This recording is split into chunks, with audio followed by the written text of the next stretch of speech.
बिस्मिल्लाहिर्रहमानिर्रहीम। अस्सलाम वालेकुम डियर स्टूडेंट्स। क्वेश्चन नंबर 2 है एक्सरसाइज 1.3 का। पार्ट नंबर 1 हमें गिवन है।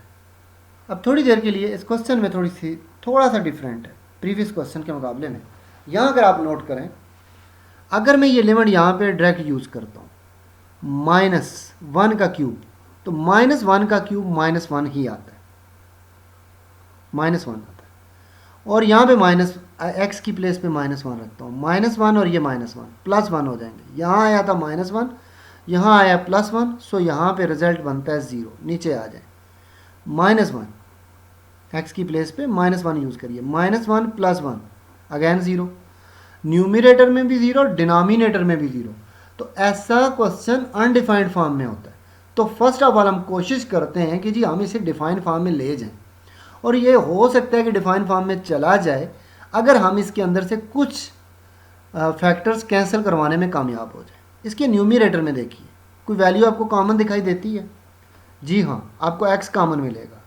तो आप x कॉमन करिए, तो आपको यहाँ मिलेगा x² माइनस यहाँ से x कॉमन करने के बाद 1 डिवाइडेड बाय x+1। अभी भी कोई फैक्टर इसमें कैंसिल नहीं होता। अच्छा, अब इसके x² और -1 को देखिए। अब 1 को 1 का स्क्वायर भी लिख सकते हैं। जब इसे 1 का स्क्वायर लिखेंगे तो ये फॉलो करेगा a² माइनस b² के पैटर्न को, जो कि एक्सपेंशन होगी a + b into a minus b। x² -1 का स्क्वायर, या 1 ही लिख लें, सिर्फ 1 का स्क्वायर 1 ही होता है।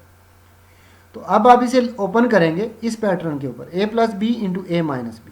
x² -1 लिखा जाएगा इसकी प्लेस पे अब x+1 इंटू x माइनस 1। जी हाँ, इसे लिख दिया आपने। इसे लिखने के बाद डिनोमिनेटर में आपके पास x+1। अब देखिए कुछ कैंसिल होता है, x+1 इस x+1 से कैंसिल हो जाएगा। जब कैंसिल हो जाएगा तो आपको मिलेगा x इंटू x माइनस 1।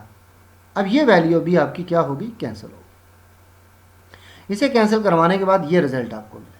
अब यहाँ पे आप हर फंक्शन पे सेपरेटली लिमिट लगाना चाहिए या एक ही बार लगा दें। x कन्वर्ज कर रहा है -1 को, जहाँ आपको x मिलता है वहाँ पे -1 यूज़ करिए, x की प्लेस पे भी -1 यूज़ करिए, और यहाँ पे भी -1 और -1 -2 इस -1 से मल्टीप्लाई होगा तो आपको रिजल्ट मिलेगा +2। और यहाँ पे आपके क्वेश्चन नंबर 2 का फर्स्ट पार्ट कंप्लीट होगा।